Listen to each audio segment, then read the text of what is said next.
Fanex, rede de ensino. Acreditamos que uma educação de qualidade faz toda a diferença no sucesso dos alunos, com a metodologia inovadora, professores qualificados e uma infraestrutura completa. Preparamos nossos estudantes para os desafios do futuro. Ensino moderno e tecnológico, professores altamente capacitados, infraestrutura de excelência, formação integral para um futuro brilhante. Garanta já a matrícula da sua filha, do seu filho, na rede de ensino Fanex. Ensino fundamental, ensino médio e cursos técnicos e profissionalizantes. Garanta o seu futuro através da rede de ensino Fanex. Quer se destacar no mercado de trabalho e conquistar novas oportunidades? Na rede de ensino Fanex, oferecemos cursos profissionalizantes de alta qualidade, com professores experientes, metodologia prática e certificação reconhecida. Certificado válido em todo o Brasil. Infraestrutura moderna e tecnologia de ponta. Fanex, rede de ensino. Sabe onde encontrar cimento, cerâmicas, porcelanatos, kit de ferramentas, tintas, massa corrida e o melhor atendimento? Você vai conferir na Casa Souza. Casa Souza, material de construção. Clínica Doutor Ítalo Cavalcante, sempre cuidando da melhor forma possível do seu sorriso. Fale com quem entende e sabe do assunto. Qualidade, garantia de serviço é com ele. Ítalo Cavalcante. Conexão com qualidade e velocidade, Local Net BR. Planos com alta velocidade e estabilidade. Suporte técnico ágil e especializado. Instalação rápida e sem burocracia. Wi-Fi de qualidade para toda a família. Não perca tempo e adquira você também os nossos planos. Local Net BR. Orgulho de ser macauense. Fanex.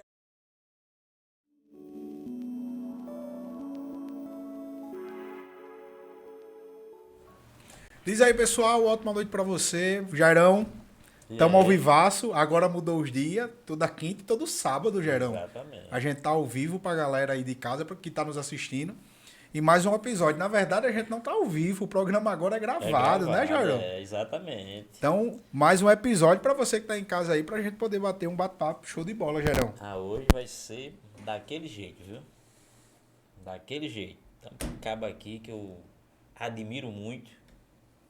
Tem um carinho enorme e tenho certeza que hoje aqui a conversa vai ser muito boa, viu, irmão? Vamos falar de um tema bastante, né, promissor. Falar um pouco sobre o cristianismo, né? Cristianismo, missões. Certeza. Né? Ainda mais nos dias de hoje, que tantos debates aí que tem surgido, né, nas redes sociais. Sim, sim, sim. E vamos falar aqui de uma forma bem ampla e bem clara e mais simples possível, né, irmão? Apresenta o nosso convidado, Jairo. Rapaz, ele tem alguns codinomes, né? Alguns chamam de Carlos Moura, né? Mas nós lá na PIB Macau conhecemos como Pastor Beto. Pastor Beto. Seja muito bem-vindo. Pastor Seja muito bem-vindo ao Diz Aí Podcast, pastor. Fique à vontade. Muito obrigado. Eu que agradeço a oportunidade de estar aqui com vocês. Agradeço a Deus pela vida dos dois, que são meus amigos, né? E Jair e Raimundo são pessoas muito especiais para mim. Suas famílias também, né? Amo muitos irmãos e para mim só tenho que agradecer a Deus porque estar aqui é um presente de Deus. Amém, pastor. Amém. A gente também está muito feliz de ter o Senhor aqui, principalmente para a gente falar um pouco, né? Para quem está em casa aí assistindo, falar um pouco sobre Jesus, né, cara? Sim. Hoje em dia parece que é um pouco complicado, né? A galera, alguns gostam, outros não. É muito Exatamente. difícil nos dias de hoje, né, Gerão? Exatamente, né? Parece que quando você diz que é cristão, né? Parece Se a galera olha de canto de olho, né? Já olha de canto de olho. Mas não é de agora, isso já é verdade. desde o tempo tempos remotos aí, do tempo de Cristo. E que a gente vive hoje não tem nada de novo, né? Como diz Salomão, tudo debaixo do sol aí, Não há nada novo. nada de novo. Nada. Certeza. Pastor, a gente vai falar sobre missões, vamos falar principalmente porque o cristianismo é a religião mais perseguida do mundo, essa é a verdade. Mas eu quero falar um pouco da sua trajetória, né? Falar como foi que o senhor conheceu Jesus, para quem está em casa aí poder saber da sua história também. Eu já quero começar perguntando ao senhor que, no caso, todo chamado ele nasce com um propósito e principalmente com encontro, né, com Deus. Qual foi o momento que o senhor percebeu que não podia mais fugir do propósito divino? Eu vou contar uma pequena história da minha infância para chegar onde você fez a pergunta. Quando criança, 9, 10 anos de idade, chegou na rua da minha casa uma igreja evangélica, que eu olhei numa garagem de uma casa, aquele homem com aquela gravatona assim, em pé, ele, uma mulher e 3 meninos sentados.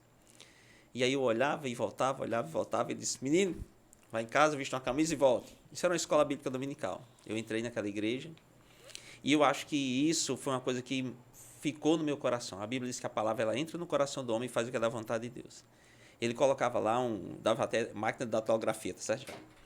Eram 100 versículos bíblicos para você decorar. Tudo que você decorasse 10 versículos, você ganhava uma coisa, 20 versículos, ganhava uma coisa. Não é como hoje em dia que todo mundo tem uma Bíblia, né? Naquela época era mais difícil. Então, se você decorasse 100 versículos, você ganhava uma Bíblia. Eu decorei os 100 versículos, eu paguei os 100 versículos. Eu ia lá pagar 2, pagar 3. E aí eu decorava e ia dizer o pastor e ele ia só riscando. Eu tenho essa Bíblia até hoje, guardada. Então, me batizei, né, com 10 anos. Ele não queria me batizar porque era muito novo, mas me batizou por insistência e desejo que eu tinha. E aí depois a igreja saiu de próximo da minha casa e eu fui deixando de ir e aí me afastei. Então depois conheci, né, a minha namorada e depois esposa, Ana Paula, e nós começamos a frequentar a Igreja Batista lá em Mossoró, de onde eu sou natural, ela também. E aí no dia 10 de abril de 1994 nós chamamos a decisão por Cristo.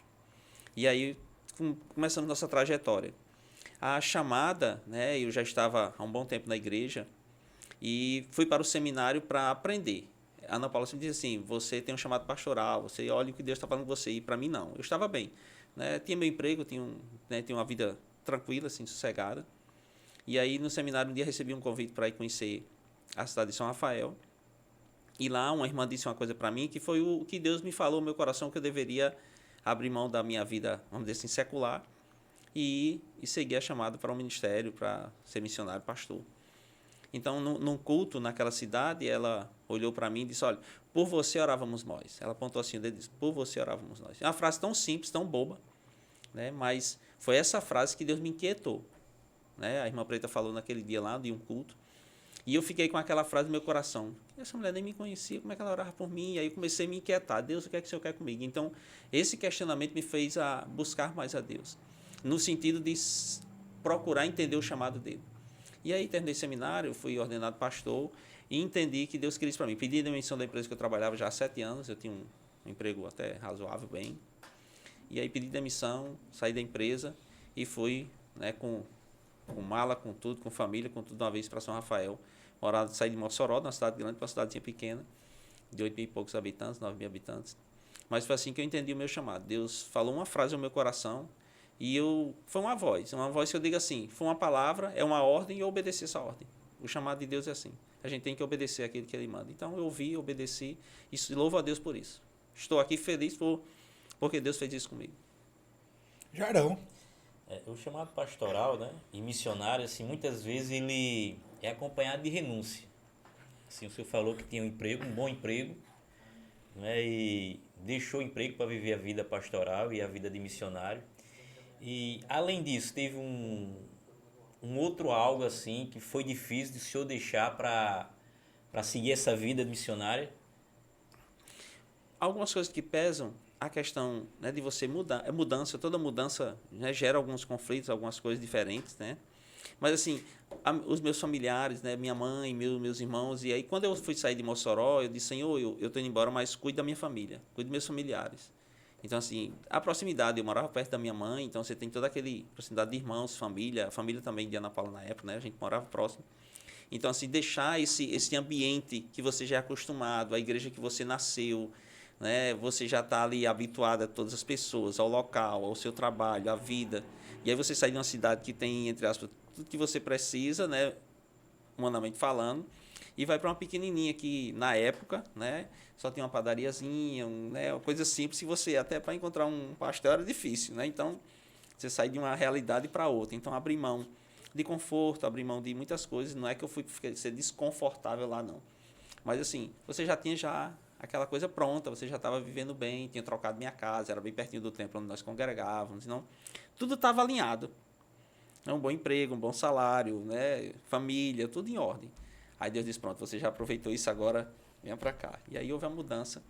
Então, assim, abrir mão desse conforto de, né, você estar ali já habituado com aquilo.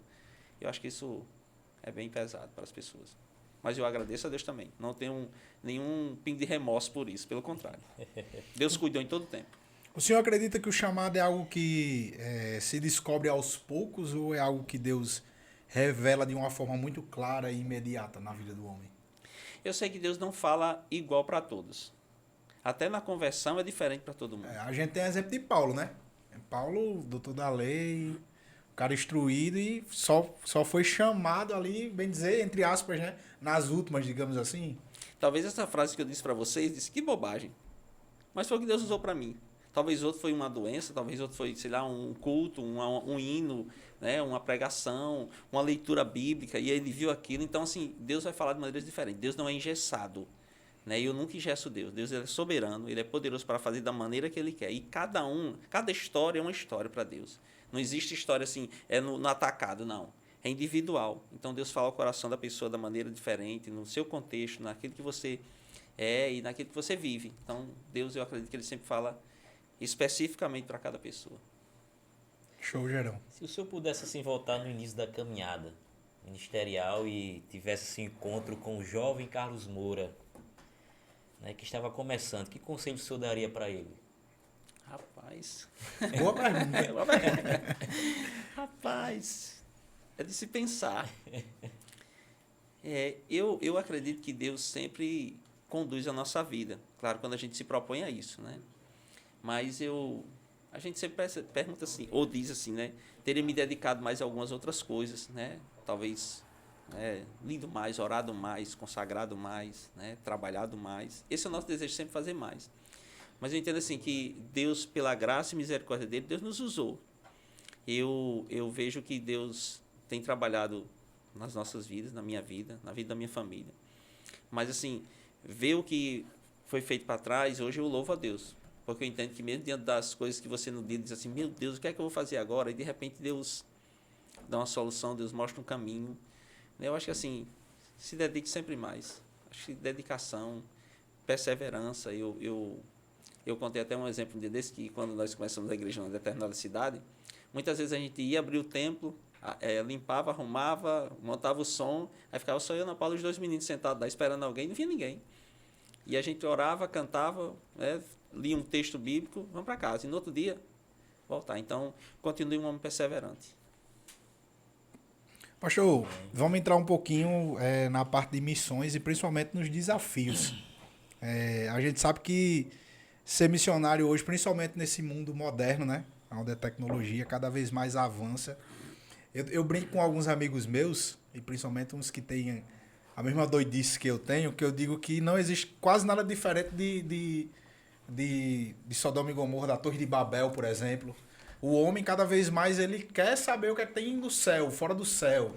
Né? Não é à toa que Elon Musk quer até 2027 levar o homem para Marte. Ele disse que vai conseguir levar o homem para Marte até 2027. E cada vez mais a humanidade ela tem esse desejo de ter mais tecnologia, coisas que mais aproximem ela de coisas mais fáceis, mais modernas. E isso a gente sabe que acaba tirando a fé, né? Acaba nos deixando distante da fé, né?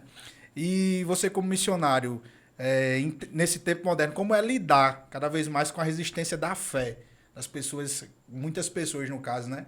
Não sei da sua convivência, mas o que eu vejo, pelo menos em rede social, o que eu vejo é que muitas pessoas, muitas vezes, não têm essa proximidade com Deus. Tem até uns videozinhos que eu vejo muitas das vezes que aparecem no meu Instagram, que é um cara perguntando, você acredita em Jesus Cristo? E geralmente a maioria das respostas é não. Não, por que não? E interessante também é que a maioria das pessoas que dizem não são pessoas que foram criadas em lar cristão. Não, eu era cristão, mas ia porque minha mãe queria. Então, tipo, como é que o senhor vê isso nos dias de hoje? Eu entendo que para cada época existem suas dificuldades. Por exemplo, no início da caminhada cristã, o império perseguia e matava cristãos. Mas a igreja continuava vencendo. Hoje em dia não é diferente. Nós temos os nossos desafios no nosso tempo, né? Eu entendo que a tecnologia ela nos tira um pouco do foco do evangelho. Por exemplo, um celular me evita muitas vezes de orar, me evita de ler Bíblia. E até mesmo porque se você tem alguém que está vindo numa viagem.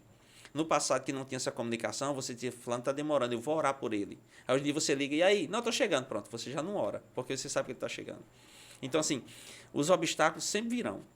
E a gente sabe que a ciência tem evoluído assim de uma maneira que não tem mais nem controle. Principalmente né? nesses últimos 2 anos aí. Sim. O que antes se fazia em 100 anos, agora faz em 1 minuto. Né? A evolução é avassaladora.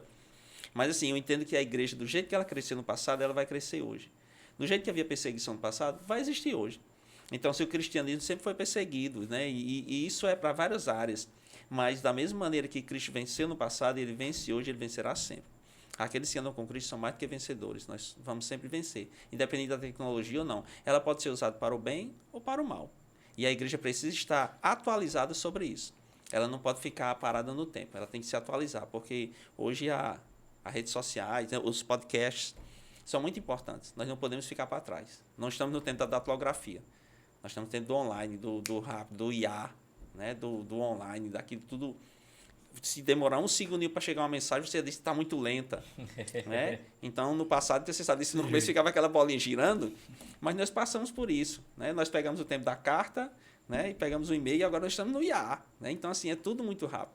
Mas a igreja, independente do que aconteça, Deus ele é soberano sobre todas as épocas, sobre todas as histórias, sobre todo ser humano. Deus é soberano sobre todas as coisas. Ele está acima de tudo. Então, do jeito que ele deu estratégias, meios para a igreja vencer no passado, ele vai dar hoje. Show, Gerão. Com tudo que tem acontecido, né, nos dias de hoje. Né? E assim, algumas pessoas pensam que talvez tenha saído do controle de Deus. Né? Rapaz, isso é só do controle de Deus, não é possível. Está acontecendo aí. O que o senhor poderia dizer para essas pessoas que acham que Deus perdeu o controle das coisas do mundo? Precisam se aproximar de Cristo. Com todo respeito às pessoas. Porque, assim, a gente duvida de Deus quando nós não temos experiências com Deus. Então, assim, se você for olhar, tem um livrinho que é O Caminho para Deus, que ele começa dizendo assim, no princípio o homem não duvidava de Deus, porque ele andava com Deus, até o pecado chegar. O homem só duvida de Deus quando ele não está andando com Deus. Quando ele se aproxima de Deus, ele não vai ter dúvida, ele sabe que Deus está lá, que Deus vai vencer. Independente de eu gostar ou não, de eu querer ou não, de eu saber disso ou não, Deus está lá, e ele está no controle. Então, assim, nenhuma tempestade, nenhuma dificuldade, nenhuma doença, nenhum ser humano, nenhum Elon Musk, com todo respeito a ele, né, e a sabedoria, o conhecimento que ele tem, nenhuma dessas pessoas é maior que o nosso Deus. Tudo está no controle dele. E se ainda não chegou para você, calma. É porque não é o tempo. Mas Deus está no controle. Independente de eu achar que tudo está ruim ou não. Deus vai sempre chegar presente. Na hora certa, ele é presente. Pastor, o cristianismo é uma das religiões, se não é a religião mais perseguida do mundo, né? O senhor faz parte da Junta de Missões Nacionais da Primeira Igreja Batista. E eu queria que o senhor falasse um pouco, para quem está em casa aí nos assistindo, sobre a realidade de missões, principalmente mundiais hoje, né? Eu sei que existe uma realidade muito forte também nacionalmente. Eu sei que é um desafio gigantesco, mas a gente não consegue muitas das vezes ter noção disso. Principalmente quem está em casa muitas das vezes não consegue ter noção disso.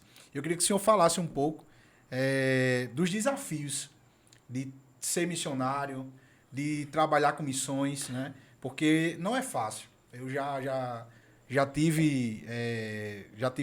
fui cristão, né? Eu sou cristão, na verdade. Já estive na igreja. E eu lembro que eu já fui um tempo com o Chiquinho lá para Lages, com o Francisco. E a gente passou uns perrenguezinhos grandes lá. E a gente vê que é uma coisa até que ele falava, eu achava muito engraçado, é que ele sempre dizia isso. Pode acontecer o que for, mas no final do dia as coisas sempre dão certo. Porque realmente Deus sempre está à frente. E era exatamente desse jeito. A gente às vezes acordava com a notícia ruim, igual uma vez acordou lá, o pessoal tinha roubado lá um saco de cimento. E no final do dia a gente descobriu quem foi e o cara foi devolver o saco de cimento. Então eu queria que o senhor pudesse falar um pouco da vida do missionário.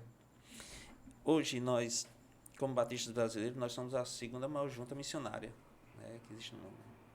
E Por exemplo, nós temos mais de 2.000 missionários fora, que os batistas brasileiros mantêm fora. É uma grande, por exemplo, a questão financeira é real para dólar. Então, você manter um missionário fora é muito caro.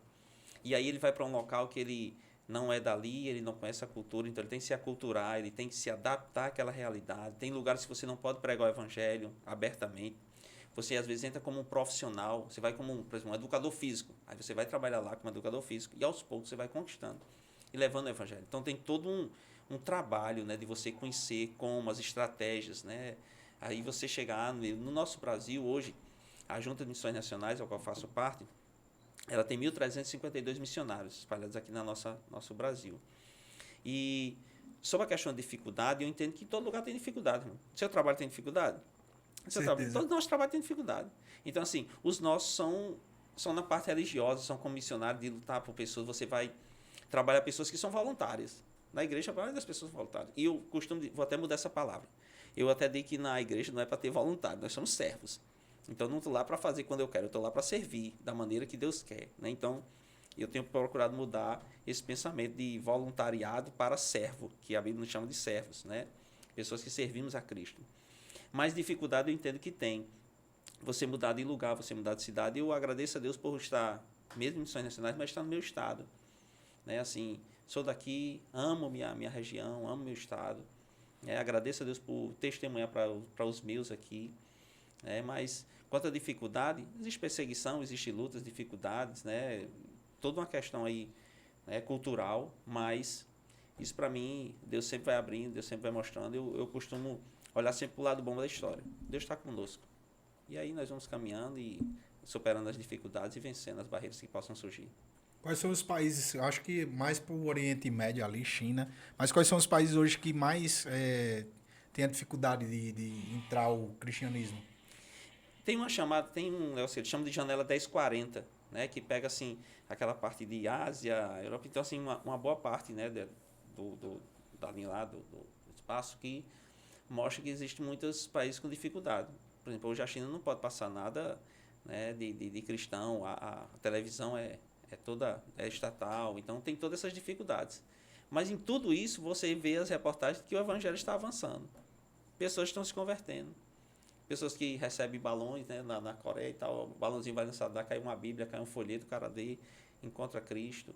Então, assim, eu sempre vejo que Deus dá a estratégia certa para o tempo certo. Então, tem dificuldade? Tem. São barreiras culturais, barreiras, né, do próprio governo, muitas barreiras que existem, né, para fora da nossa nação.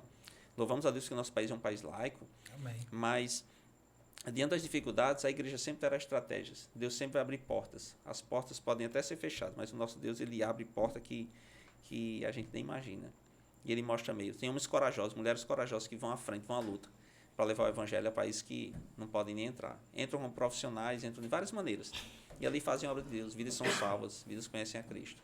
E o reino vai avançando. Qual foi o lugar mais longe, pastor, que o senhor já foi para falar de Jesus?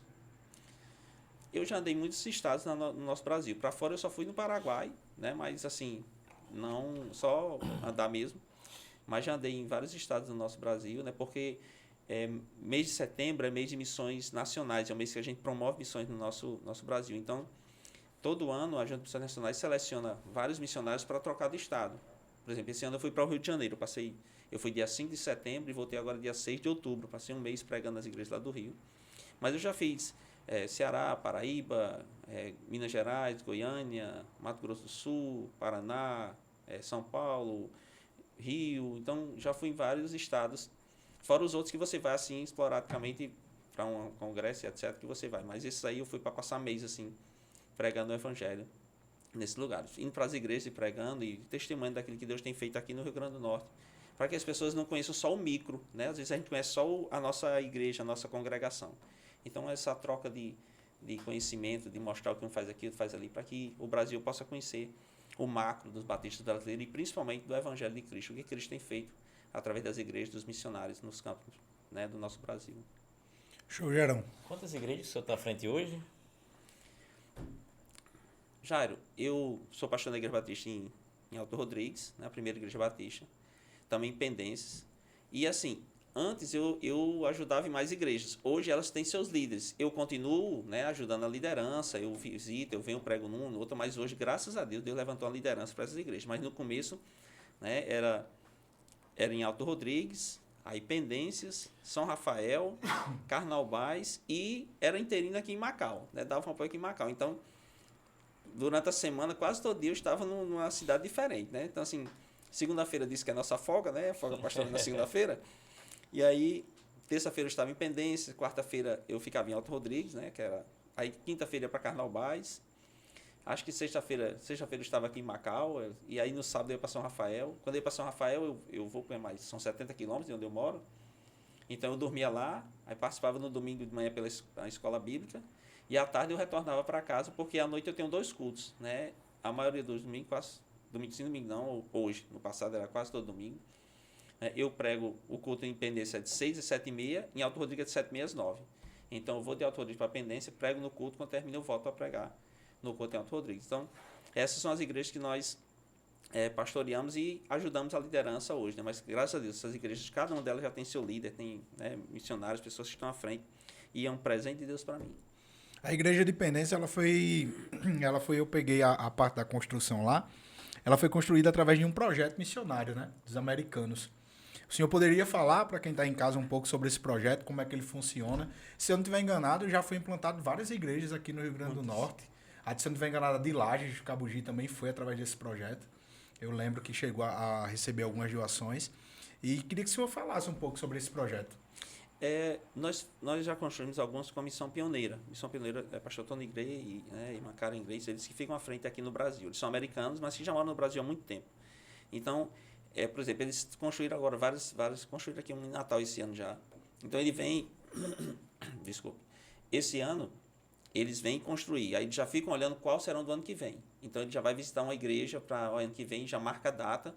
Então, a Missão Pioneira ela é uma missão, né, que traz recursos dos Estados Unidos para construir. O templo é construído em 5 dias.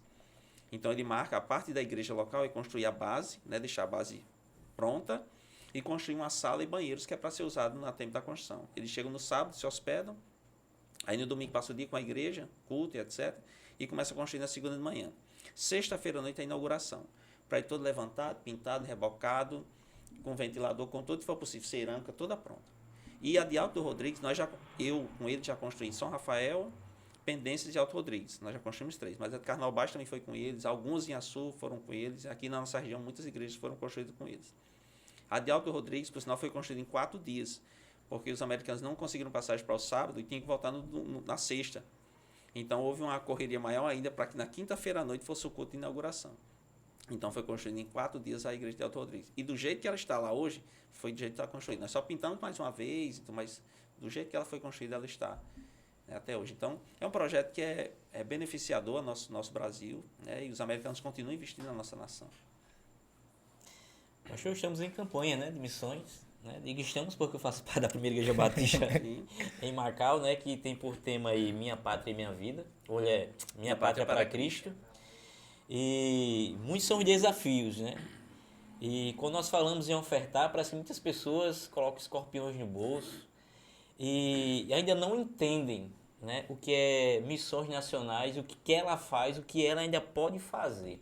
Então, assim, o senhor poderia dar aqui alguns exemplos de projetos que são beneficiados com as missões nacionais?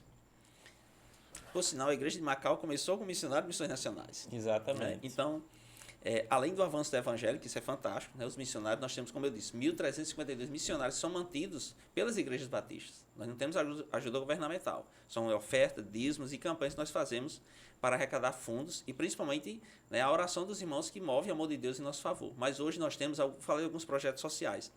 Nós temos, por exemplo, 3 carretas missionárias.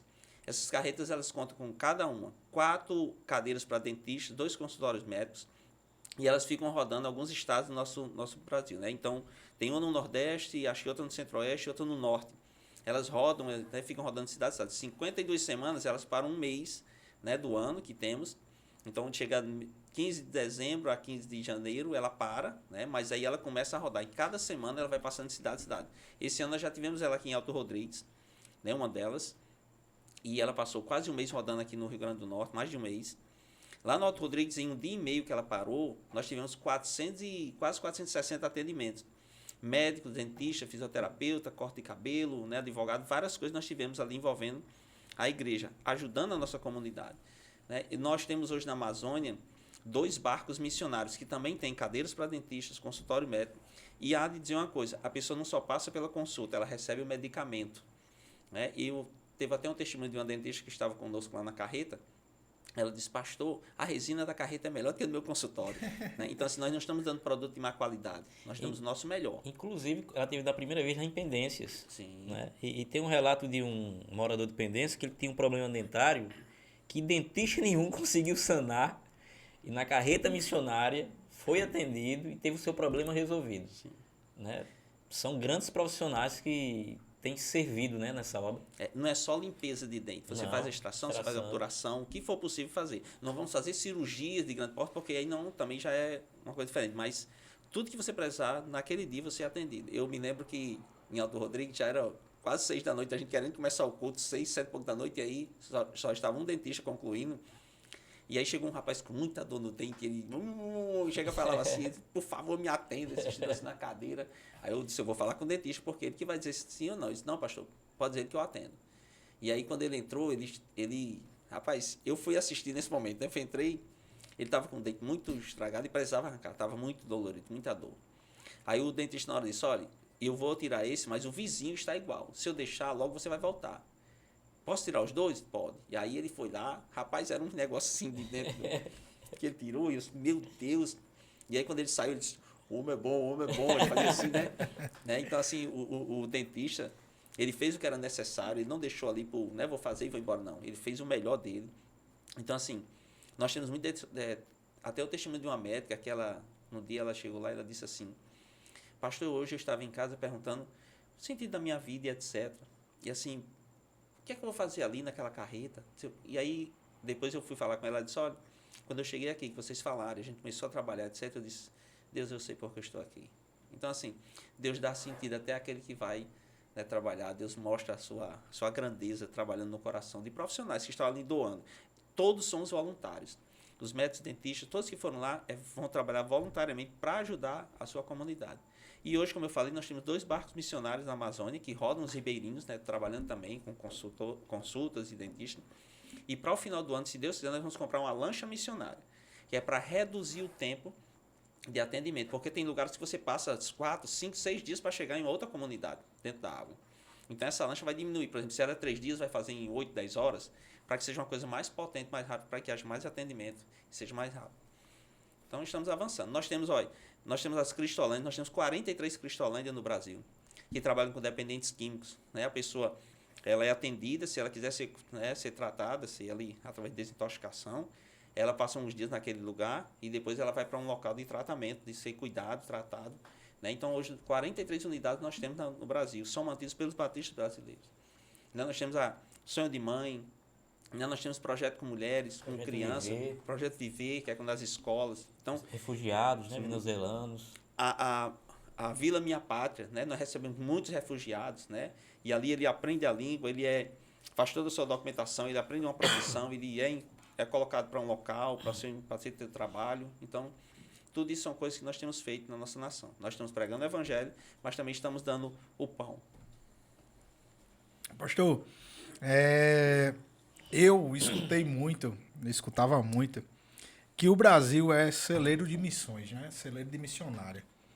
E, se eu não estiver enganado, foi até Billy Graham, em uma das suas pregações, chegou a profetizar sobre isso também, sobre o Brasil.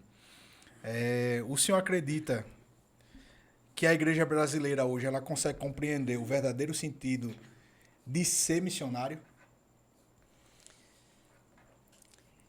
No passado, Inglaterra e Estados Unidos eram um berço de missionários. Tanto é que nós temos nosso berço cristão a partir daí. Os Bagbies vieram para cá, né? William Bagby e Annie Bagby vieram para cá para trazer o evangelho, né, para os batistas. E o Brasil ele tem uma gama muito grande, né? Mas, por exemplo, a Inglaterra, uma certa vez eu conversando no seminário com a missionária inglesa, eu perguntei quantos anos a igreja dela tinha. Ela disse, tem 110 anos. Quantos membros? 110 membros. Então, assim, ela disse, olha, hoje vocês estão tendo que ir lá na Inglaterra para pregar o evangelho. Porque as pessoas estão tão bem de vida. Não é que o evangelho só vá na desgraça, não. Mas as pessoas estão se acomodando. Estou bem, estou com Cristo, vou domingo pela manhã ao culto e fiz minha parte. Então, assim, a igreja brasileira não pode adormecer sobre isso. Nós somos um celeiro de missões hoje. Glória a Deus por isso. Mas nós não podemos adormecer. Não, tem um texto, eu preguei uma certa vez, sobre quando Jesus está no barco na tempestade. Aí ele está dormindo. E eu disse, não se acostume com Jesus no barco.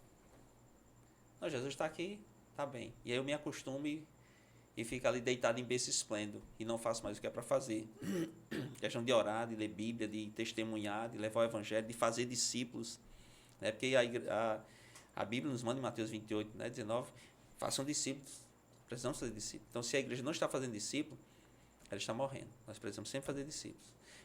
Membro de igreja, né, não é para ser membro, é para ser um discípulo. Discípulo tem que gerar discípulo. Líder tem que gerar líder. Igreja tem que plantar igreja. Nós precisamos fazer isso sempre. Senão, o evangelho vai adormecer. Missão não é apenas ir, né? Mas também de formar. Como é que o senhor trabalha assim esse discipulado, essa formação de novos missionários na igreja de Aldo Rodrigues? Como eu falei, eu trabalho em várias igrejas, né? Assim, e primeira coisa, quem envia é Deus. Rogue, pois, ao Deus da seara, para que envie mais trabalhadores. Então, é Ele quem envia. Primeira coisa, tudo parte de Deus. Segundo, eu entendo que a gente precisa capacitar. O nosso trabalho é capacitar líderes. Eu não tenho ciúme do púlpito para os irmãos da minha igreja. Então, assim, eu não chamo qualquer um para pregar, com todo respeito às pessoas. Mas, se é da minha igreja, eu coloco para pregar, eu dou tarefas e tem o que a gente chama de solicitar contas. Você envia, mas você diz, e aí, como foi? E o que Jesus fez, o que Paulo fez era assim, olha, eu vou fazer, fique olhando. Né? Aí, agora assim, você faz, eu vou olhar. Né? E aí, quando termina, vai fazendo que eu estou olhando. E aí você começa a enviar. Eu nesse processo de ensino, por exemplo, quem vai nos assistir, quem vai nos ver aí, vai saber disso. Por exemplo, vamos falar de questão de ceia ou batismo, que é uma coisa bem prática. Eu dizia, fica aqui comigo. Aí eu fazia com o meu líder do lado. Aí depois dizia assim, eu vou fazer um elemento, você faz outro. Então, eu faço o pão e você faz o vinho na hora da ceia, né? Que é o suco de uva. E aí depois eu disse, vai fazendo, eu estou aqui de lado. E ele faz. Aí depois eu me sento e deixo ele fazendo. Né? E a mesma coisa o batismo. Né? Vamos, entra aqui comigo. Aí, vamos batizar nós dois. Eu batizava. Eu vou batizar um, você batiza o outro. Aí, quando eu batizava, esse próximo é você. Aí ele fazia. Faça o primeiro para me ver. Eu fazia. Pronto, agora faça você. E aí, no último batismo que fosse ter na igreja, eu cheguei todo prontinho, aí o irmão olhando para mim, aí ele disse, vamos, pastor, entrar para batizar? Não, hoje eu só vou olhar. Ele disse, eu sabia, eu vi o senhor chegando desse jeito, eu sabia, sério. Agora é sua vez. Fiz, você viu, né? Você fez, eu vi, agora é sua vez de fazer. Mas eu continuo acompanhando, eu entendo que discipulado é pro resto da vida. Salvação é a única vez, mas discipulado é pro resto da vida. Quando você estiver com aquela pessoa, você tem que acompanhar, tem que ensinar, tem que orar junto, conversar e caminhar. Pastor, em tempos de redes sociais, e principalmente da galera querer as coisas de uma forma muito rápida, né? Hoje o ser humano, se ele pudesse, ele tinha tudo no piscar de olhos, literalmente tudo mesmo. E a gente vê principalmente isso na juventude. Eu acho que a juventude é a que mais é afetada, principalmente essa geração Z. Essa galera aí, anos 2000 aí pra cá, é a galera que é mais, acelerada, quer tudo pra ontem, não aguenta esperar pra amanhã, não aguenta um não. E qual o conselho que o senhor daria principalmente para os jovens cristãos, né, que buscam viver uma vida perante Deus, mas querem isso de uma forma muito rápida, né? Querem que aconteça, a mudança aconteça do dia para a noite. Eu me lembro quando eu era adolescente, eu me cobrava muito sobre isso. Eu dizia, eu sou cristão, eu não posso estar pecando nisso aqui, eu não posso estar cometendo esse erro. E eu me cobrava demais, e ao ponto de quando eu errava naquilo, eu sempre ficava muito mal de verdade. E hoje eu entendo, né? Hoje, 30 anos de idade, eu consigo entender que é processo, que a gente realmente nunca vai vencer tudo que a gente quer vencer. Vai ter um dia que a gente vai conseguir vencer, outro dia a gente não vai conseguir, mas o que mais vale é o desejo de não estar ali. É o comodismo de tipo, não, eu tô aqui, eu tô bem, eu tô tranquilo onde eu tô, não quero sair daqui. Mas o que dizer para essas pessoas que estão nos assistindo, que vão nos assistir e que buscam esse resultado de uma forma tão rápida? No passado, acho que vocês devem ter vivido isso, a mãe da gente fazia uma canjica, né? Aí tinha que moer o milho, né? Ralar, Todo um processo. moer, colocar no fogo, e a gente ficava esperando ali, doido que interessasse pra gente rapar o tacho da panela ali e tal. Hoje, as pessoas não estão mais vivendo isso, né? Então, assim, é uma geração diferente, não é a nossa. A gente não pode exigir dele que faça uma coisa que a gente fazia. A gente pode procurar ensinar. Cada pai ensina os seus filhos desde pequeno a viver isso, né? A ter uma brincadeira, a ter algo a fazer juntos. Mas, assim, diante do online, diante da rapidez que nós vivemos, por exemplo, uma aula no passado, ela foi programada pelos especialistas, cerca de 50 minutos você conseguia prender a atenção de uma criança.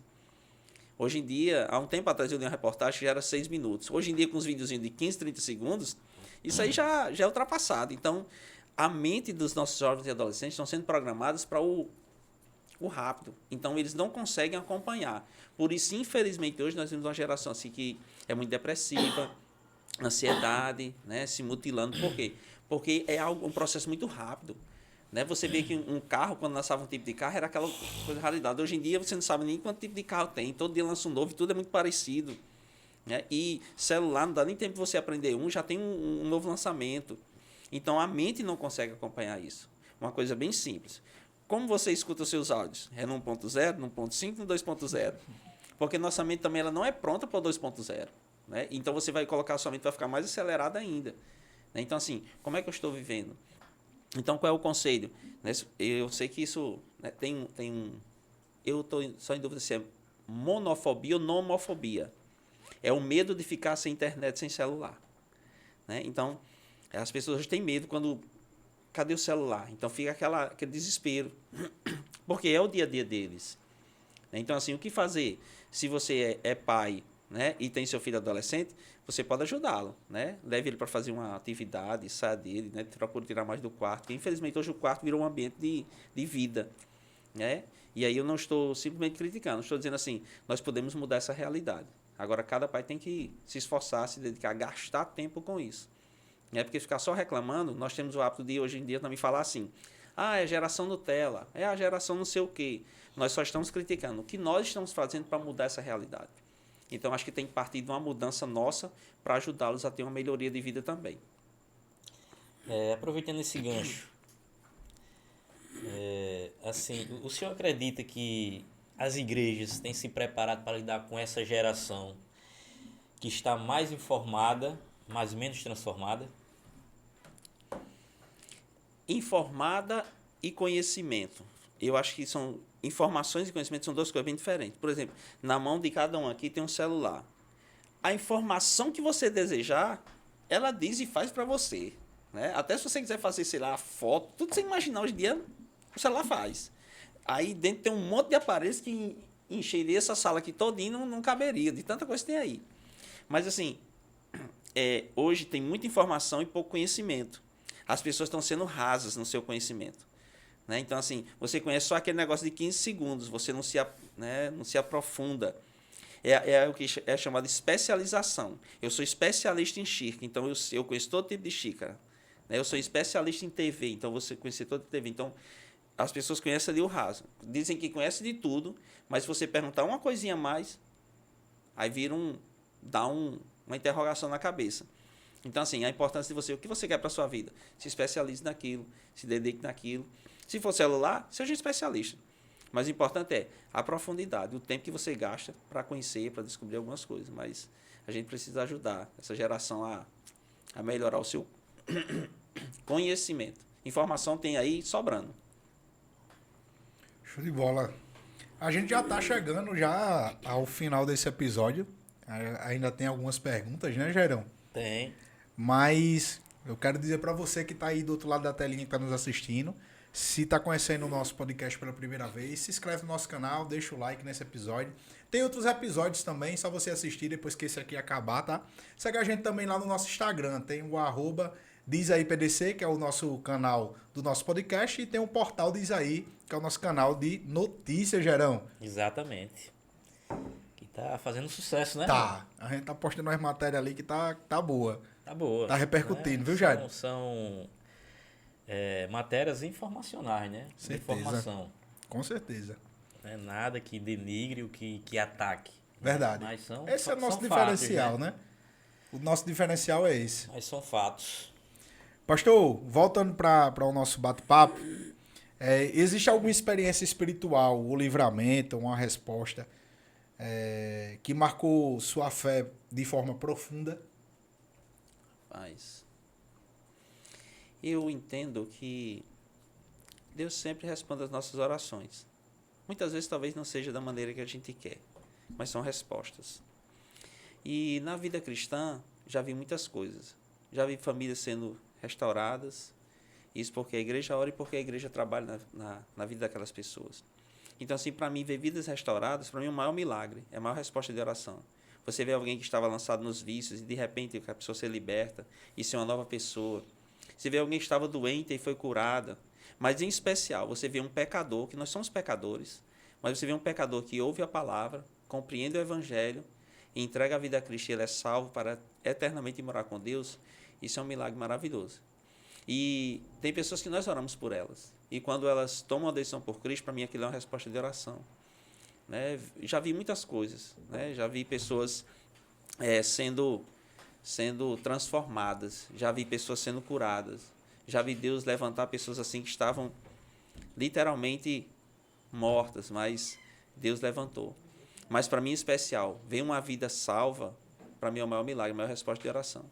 Então eu agradeço a Deus porque Deus tem me dado essa oportunidade de ver vidas sendo salvas, vidas que se entregam a Cristo, que estavam perdidas e vêm para a luz, que estavam no mundo e vêm conhecer a Cristo. E conhecer a Cristo é a melhor coisa que o homem pode fazer na sua vida. Certeza. Em momento de cansaço, o que renova a sua fé e o seu ânimo? Rapaz, eu vou falar de Macau. Na época de pandemia, que ninguém podia sair para canto nenhum, e aí nessa época minha esposa estava fazendo tratamento, e aí eu dizia, entra aí no carro, e a gente tinha que ir para a praia de Camapum. Que ninguém. A praia era nossa, era bom. E eu gosto muito daqui no final de tarde. Essa praia daqui, final de tarde e noite, é uma beleza. Né? Eu sempre vinha para cá, a gente ficava ali no pôr do sol, caminhando pela praia, andando, né, com meus filhos e tal. Então, assim, aqui sempre renovou minhas forças. Né? E um lugar que, às vezes, assim, eu tiro para... Se você disser assim, um lugar para desabafar, eu vou para dentro do meu carro. Aí eu dou umas voltas na cidade, converso com Jesus dentro do carro. Apesar de que meu quarto é meu lugar de oração. Eu gosto de orar no meu quarto. Mas, se assim, na rua, eu entro no meu carro e eu vou conversar com Deus. Dou umas voltas na cidade, conversando com Jesus. Ali eu digo o que tenho que dizer. Né? Procuro ouvir a voz de Deus. Mas, um lugar de renovo, eu posso citar aqui a praia de Camapum em Macau, desculpe. Né? Em Macau. Porque sempre foi um lugar que eu gostei de vir. E gosto. Show de bola, pastor. Se o senhor pudesse deixar uma única mensagem aos nossos ouvintes que estão em casa nesse momento nos assistindo, especialmente aqueles que estão desanimados na fé, qual seria? Deus é um Deus que renova, é um Deus que liberta. Ele diz, vinde a mim todos que estão cansados e sobrecarregados e eu vos aliviarei. Mateus 11, 28. Eu entendo que, independente da circunstância que a pessoa esteja vivendo, estar perto de Deus é a melhor coisa que ele pode fazer. Deus ele é um Deus que a alegria dele vai ser força em você. A paz dele, Filipenses 4:7, diz que a paz de Deus vai vir e vai guardar sua mente e seu coração em Cristo Jesus. Tem coisa melhor do que você ter sua mente guardada e seu coração guardado. As emoções, os sentimentos, tudo aquilo que você vai produzir, né, parte daí. Então, primeiro você ore a Deus, busque a Deus, procure estar perto de Deus. O versículo 8 vai dizer, Paulo vai dizer de Filipenses 4:8, que tudo que é honesto, tudo que é puro, tudo que é verdadeiro, tudo que é amável, se há alguma virtude, se há algum louvor, nisso pensai. Eu tenho que buscar a Deus através de oração, creio que Ele vai vir e vai guardar minha mente e meu coração, mas eu preciso também trabalhar a minha mente. Hoje em dia as pessoas não têm trabalhado a mente. Dê ordens à sua mente. Em vez de dizer assim, eu estou triste, diga, eu vou me alegrar. Estou doente, eu vou ficar bom, eu vou melhorar, eu vou ser curado. Estou desanimado, eu vou me animar. Mude o discurso, para que você possa mudar também o seu corpo. Então, o discurso muitas vezes ele coloca para baixo. Não vou conseguir, não, eu vou conseguir. E eu, às vezes, falo com alguns jovens sobre concurso e etc. Não, pastor, 1.000 pessoas para uma vaga. Quantas vagas você precisa? Só precisa de uma. Ore, estude e vá em busca dela. Ela é sua vaga. E diga assim, ela é minha. E vá para cima. Então, assim, eu acho que a determinação, primeiro Deus em tudo. Né? Jesus disse, eu sou o caminho, a verdade e a vida, ninguém vem ao Pai senão por mim. Se um dia a gente quer ir morar com Deus, quer ir para o céu, Jesus é o caminho. Só Ele salva, só Ele liberta, só Ele transforma. Só Ele é o Filho de Deus. Só Ele veio do céu, só Ele voltou ao céu. Mas na terra você precisa se esforçar. Né? E aí se dedique, trabalhe sua mente e tenha fé. A fé é a firme certeza das coisas que não vejo, mas que eu espero. Não estou com ela aqui, mas eu vou em busca dela, vai chegar. A gente sabe que a gente está vivendo os últimos dias. Eu acredito muito nisso. Eu tenho conversado muito isso com alguns amigos também. Principalmente pelos grandes acontecimentos, né? Que engloba o mundo tudo. Para o senhor acha que... O senhor pegou toda essa transição, né? Como o senhor falou, era carta, internet. Então, o senhor pegou toda essa mudança de tecnologia. Você acha que a humanidade hoje, ela quer estar mais perto ou mais longe de Deus? Você acha que o homem hoje ele prefere estar mais perto ou mais longe de Deus? Muitas vezes a gente quer... É tipo assim. Aqui, vamos dizer que aqui tem um bebedor. Bebedor de beber água, normal. E aí você vê ali que tem água. Você está com sede. As pessoas hoje ficam olhando para a água e não vão beber. Ah, Deus existe. Mas aí ficam na sua vida cotidiana, trabalhando, fazendo todo mundo. Na hora da necessidade, buscam a Deus. Na hora da dificuldade, buscam a Deus. Deus não quer estar com você só na hora da aflição. Ele quer ir para a brincadeira, Ele quer ir para o seu aniversário, Ele quer estar com você em todo o tempo. Então, assim, em que tempo eu vou buscar a Deus? Né? E quando eu vou buscar a Deus? Então, a necessidade de você buscar. Você olhar para o bebedor não mata a sua sede. Mas quando você vai lá, coloca água e bebe, aí você faz isso aí. Então, Deus está sempre pronto a lhe atender. Não que Ele seja um servo, não. Ele é um Senhor. Mas Ele é bondoso, Ele é um Deus de amor. Agora, você precisa ir até Ele. A Bíblia diz que antes de sair uma palavra da minha boca, Deus tudo sabe. Mas Ele condicionou, Ele colocou uma condição. Você precisa orar. Bata que a porta abre. Peça que você recebe. Busque que você encontra. Então, há uma condição. Eu até disse isso hoje, que as prateleiras do céu estão cheias de bênçãos. Está faltando pessoas para ir buscar. E se vai buscar as bênçãos do céu através da oração. Então, se você quer ser abençoado por Deus, converse com Jesus. Ele é poderoso para fazer muito mais além daquilo que pedimos ou pensamos, como diz Efésios 4:20. Show de bola, Gerão. Amém. Show de bola. Vamos encerrar. Chegando ao fim. Chegando ao fim. E vamos encerrar pedindo que o pastor Beto faça uma oração aí. Esteja Amém. orando por nós, esteja orando pela nossa cidade, pelos nossos governantes, né, para que Deus derrame sabedoria sobre essas vidas. E que a cada dia nós tenhamos esse privilégio, porque falar de Cristo é um privilégio. Né? Ontem a gente estava lá na ilha evangelizando e eu tive a oportunidade de falar para umas 7 crianças de Jesus Cristo. Né? E assim, e como ela olhava para mim, a forma que elas olhavam assim, é algo encantador. Né? Então, assim, que as pessoas possam ter esse encanto de ouvir e falar de Cristo também, de ficarem encantados, de ouvir falar desse Senhor e Salvador de nossa vida. Amém? E também, antes de orar, deixar uma mensagem para quem está nos assistindo nesse momento, olhando para aquela câmera lá, fique à vontade para falar aquilo que Deus colocar no seu coração e em seguida nós oramos encerrando esse episódio. Eu entendo que eu não conheço depois da curva. Deus conhece. Eu não conheço amanhã. Deus conhece. E eu não sei como está a vida das pessoas que estão nos assistindo. Se ela está bem ou não, deitada ou não, com saúde ou não. Mas eu entendo que Deus é aquele que tem todo o poder para estar presente em nossa vida. Então, independente da situação que você esteja vivendo hoje, busque a Deus. Não sei qual é a sua religião, mas busque a Deus. Mas busque a Deus não da sua maneira, porque o Evangelho não é da minha maneira. O Evangelho é da maneira que está na Bíblia. Então, leia a Bíblia, procure conhecer Deus, ouça da Bíblia. Né? Então, assim, a fé vem pelo ouvir e ouvir a pregação da palavra de Deus.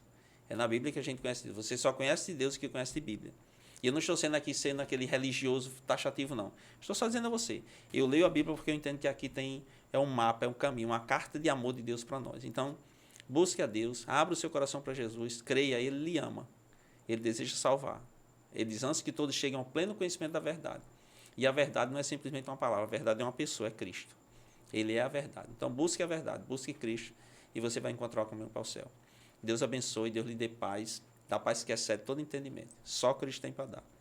Num mundo cheio de aflições, Jesus é a solução, Jesus é o caminho, Jesus é a paz que a gente precisa. Amém. Vamos orar. Deus, eu quero agradecer por estar aqui com meus irmãos, Jairo, Raimundo, muito obrigado. Abençoe as nossas vidas. Abençoe aqueles que estão nos assistindo. Que eles venham sentir a tua presença. Que eles venham ouvir a tua voz. E que aquilo que está impedindo a comunhão deles com o Senhor, que seja quebrado, que seja, Deus, tirado de suas vidas. Aqueles que estão enfermos venham ser curados. Aqueles que estão tristes que venham se alegrar. Os que estão desempregados que possam conseguir um emprego para manter suas famílias de maneira digna. E aqueles que estão, Deus, sem um sentido para a sua vida. Deus, se faça presente. Chegue na vida deles e traga, Deus, esse sentido. Que a sua alegria entre em seus corações e que venha ser renovada as suas forças. Que o Senhor abençoe a cidade de Macau. Abençoe cada governante, Senhor, para que tenham sabedoria dos céus. Guie os passos, abençoe, Deus, o trabalho de suas mãos. Que olhem para o povo com um olhar de compaixão. Que a tua boa mão sempre nos acompanhe. E que nós possamos ver muitas vidas e famílias sendo transformadas pelo poder do Evangelho. Que Macau seja abençoada pelo Senhor. No nome de Jesus. Amém. Amém. Você que está em casa, muito obrigado pelo episódio de hoje. A gente se vê sábado, tá? E tamo junto, fica atento lá no nosso Instagram, @dizaipdc. Toda a informação a gente solta lá referente ao nosso podcast e os nossos cortes também dos episódios. Então tamo junto, tchau, tchau, até sábado. Até!